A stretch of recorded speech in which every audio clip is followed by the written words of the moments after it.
Hello viewers, welcome to my channel dreams volume. आज मैं आपको शरत चंद्र चट्टोपाध्याय द्वारा लिखित लेन देन की कहानी सुनाऊंगी। तो चलिए शुरू करते हैं इस कहानी को। 1000 रुपया नकद दूंगा और नजराने के रुपए लेने की तो अब कुछ बात ही नहीं है। एक कौड़ी शायद इन्हीं बातों को दोहराना चाहता था, पर सूरसी के चेहरे की ओर देखकर एकाएक रुक गया। सूरसी सीधे जीवानंद के मुंह पर नजर रखकर बोली, बात को मान लेने का अर्थ आप समझते हैं। उसके बाद भी क्या आपको विश्वास है कि जमीन जायदाद या धन संपत्ति पर मेरा अधिकार रहेगा?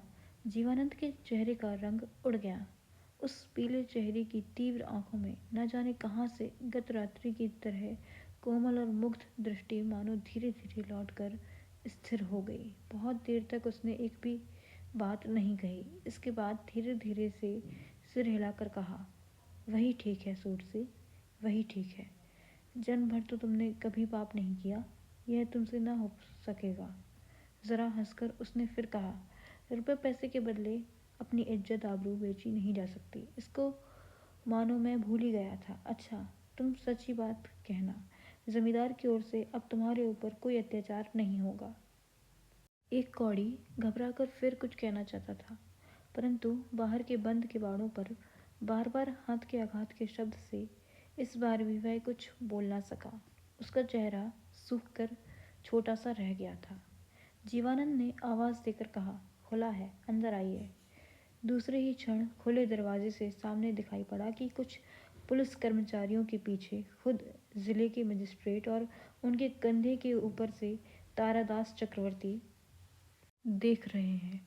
उन्होंने रोते रोते भीतर घुसकर कहा, हुजूर धर्म अवतार, यही मेरी बिटिया चंडी माता की भैरवी है। आपकी कृपा ना होती तो अब तक रुपए के लिए यह मारी डाली गई होती। कप्तान साहब ने सोडसी को नख से शिख तक बार बार देखकर पूछा, तुम्हारा ही नाम सोडसी है? तुम्ही को घर से लाकर इन्होंने बंद कर रखा है? सोडसी सिर हिलाकर बोली, नहीं, मैं अपनी इच्छा से आई हूँ। किसी ने मेरे शरीर को हाथ भी नहीं लगाया है। चक्रवर्ती चिल्लाकर कहने लगा, नहीं हुजूर, सरासर झूठ है। तमाम गांव के लोग गवाह हैं। मेरी लड़की रसोई बना रही थी। जमींदार के 8-10 नौकर जाकर इसे घर से मारपीट करके पकड़ लाए हैं। मजिस्ट्रेट ने जीवानंद की ओर तिरछी नज़र से देखकर फिर सोडसी से कहा, तुम डरो मत, सच सच कहो, तुम्हें घर से ये लोग पकड़ कर लाए हैं? नहीं, मैं खुद आई हूँ। यहाँ तुम्हें क्या काम था? मुझे काम था। साहब ने मुस्कुराकर पूछा, सारी रात ही काम था? सोडसी उसी तरह सिर हिलाकर शांत मीठी आवाज में बोली, जी हाँ, मुझे रात भर ही काम था। इनके एकाएक बीमार हो जाने के कारण मैं लौटकर घर नहीं जा सकी। तारादास ने चिल्लाकर कहा, विश्वास न कीजिए हुजूर, सब झूठ है, बनाया हुआ मामला है। शुरू से आखिर तक सिखाई हुई बात है। उसकी ओर ख्याल न कर कप्तान साहब ने मुस्कुराते हुए पहले बंदूक की, उसके बाद दोनों रिवॉल्वरों की अच्छी तरह जांच करके जीवानंद से कहा, शायद इनके रखने की आपको इजाज़त है। इसके बाद वे धीरे धीरे घर से निकल गए। बाहर से उनकी आवाज़ सुनाई दी, मेरा घोड़ा लाओ। इसके बाद घोड़े की टापों की आहट से मालूम हुआ कि मजिस्ट्रेट साहब मकान से चले गए। मजिस्ट्रेट साहब के घोड़े की टापों का शब्द अस्पष्ट हो गया। पुलिस के अफसर ने भी सिपाहियों को घेरा उठा लेने का इशारा किया। अब तारादास की हालत उसके ही सामने प्रकट हो गई। अब तक मानो वह मुंह के गहरे कोहरे में खड़ा था। अचानक प्रचंड सूर्य की किरणों से तमाम वाष्प उड़ गई और दुख का उन्मुक्त आकाश चारों ओर व्याप्त हो गया। जहाँ तक दृष्टि जाती है, कहीं छाया, आश्रय स्थल या छिपने की जगह नहीं है। केवल वह है और उसकी मृत्यु सामने खड़ी होकर दांत निकाल निकाल कर हंस रही है। अकस्मात आशातीत रूप से जलाधीश का अनुग्रह और अनुकंपा प्राप्त कर वह फूला न समाता था। उसने सोचा था कि इस अत्याचारी मतवाले को न केवल गिरफ्तार ही करवा दूंगा, बल्कि मेरा भाग भी जाग उठेगा।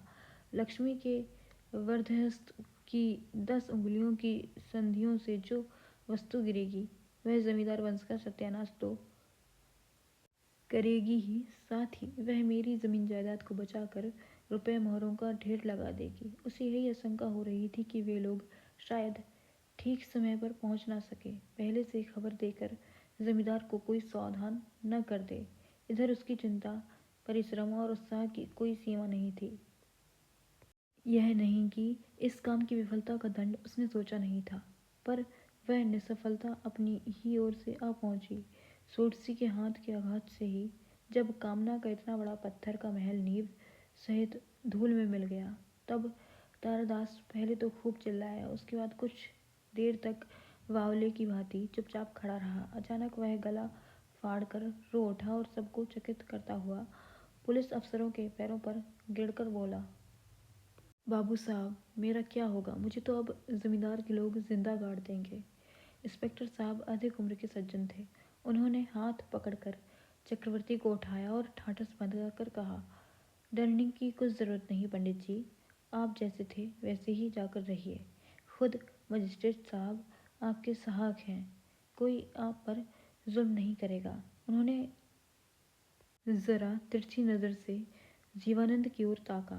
तारादास ने आंसू पोंछते हुए घबराकर कहा, साहब तो चिढ़कर चले गए। इंस्पेक्टर मुस्कुराते हुए बोला, नहीं पंडित जी, साहब नाराज नहीं हुए हैं, लेकिन मालूम होता है कि आज की इस दिल लगी को वे जल्दी नहीं भूलेंगे। इसके सिवा हम लोग भी मरे नहीं हैं, कैसा ही क्यों ना हो, एक थाना भी है। इंस्पेक्टर ने एक बार फिर जमींदार के पलंग की ओर तिरछी नजर से देख लिया। उनके इस इशारे का मतलब चाहे जो रहा हो, पर जमींदार की तरफ से इसका कुछ जवाब नहीं आया। क्षण भर चुप रहकर उन्होंने कहा, चलिए पंडित जी, चलो, बहुत दूर जाना भी तो पड़ेगा।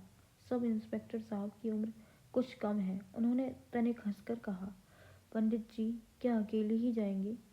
इस बात से सभी हंस पड़े। दरवाजे के पास दो पहरेदार खड़े थे। वे भी मुंह फेर कर हंसने लगे, यहाँ तक कि लाल मुंह करके एक कौड़ी भी छत की कड़ी देखने लगा।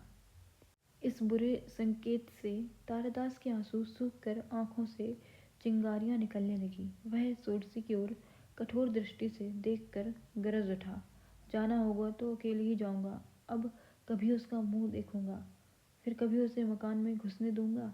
दरोगा साहब ने हंसकर कहा, मुंह चाहे आप ना भी देखें, इसके लिए कोई आपको कसम नहीं देगा, पर जिसका मकान है उसी को घुसने ना देकर फिर नए फसाद में ना फंसिएगा।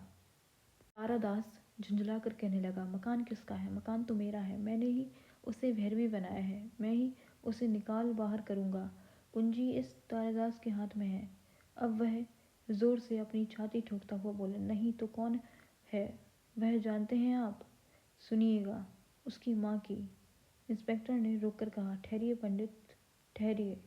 क्रोध के मारे पुलिस के सामने सब बातें ना कहनी चाहिए, उससे आफत में पड़ सकते हो।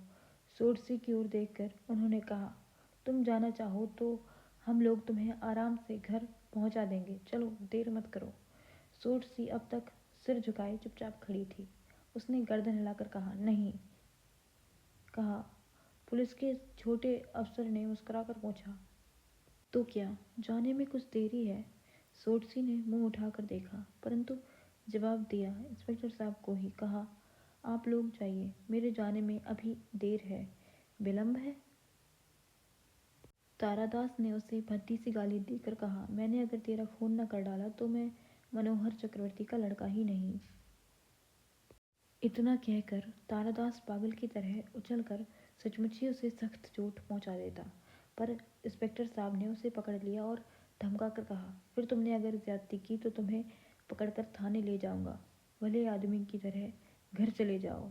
अब वे चक्रवर्ती को लगभग खींचते हुए ले गए, पर तारादास ने उनके हित वाक्यों पर ध्यान ही नहीं दिया। जहाँ तक सुनाई दिया, वह जोर जोर से सोडसी की माता के संबंध में निंदा करता हुआ और उसकी बहुत जल्दी हत्या करने की कसम खाता हुआ उनके साथ चला गया।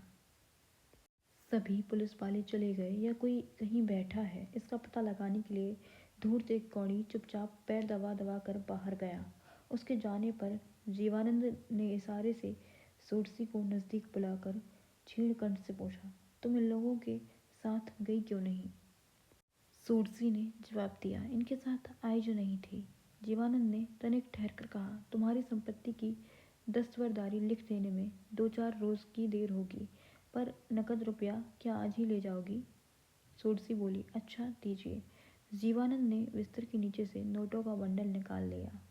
उन्हें गिनते हुए सोडसी के मुख की ओर बार बार देखकर उसने हंसकर कहा, मुझे किसी काम में शर्म नहीं आती है, पर इन्हें तुम्हारे हाथ में देने में मुझे भी झेप सी मालूम हो रही है। सोडसी शांत और नम्र आवाज से बोली, शर्त तो देने की ही थी। जीवानंद के पीले चेहरे पर क्षण भर के लिए लज्जा की लाल आभा झलक आई। उसने कहा, शर्त कुछ भी रही हो, पर मुझे गिरफ्तारी से बचाने के लिए तुमने आज जो चीज़ खो डाली उसका दाम रुपए से ठहराया गया। यह सोचते हुए मुझे अपने ऊपर से जो धिक्कार आ रहा है, उससे तो मेरी गिरफ्तारी ही अच्छी थी। जमींदार के चेहरे पर अपनी दृष्टि जमाकर सोडसी बोली, परंतु स्त्रियों का मूल्य तो आप बराबर इसी तरह से ठहराते आए हैं। जीवानंद ने उत्तर न देकर चुपचाप बैठा रहा। सोडसी ने कहा, अच्छी बात है। यदि आपका वह मत आज बदल गया है तो रुपया रहने दीजिए, आपको कुछ भी न देना पड़ेगा। पर क्या मुझे आप सचमुच अभी तक पहचान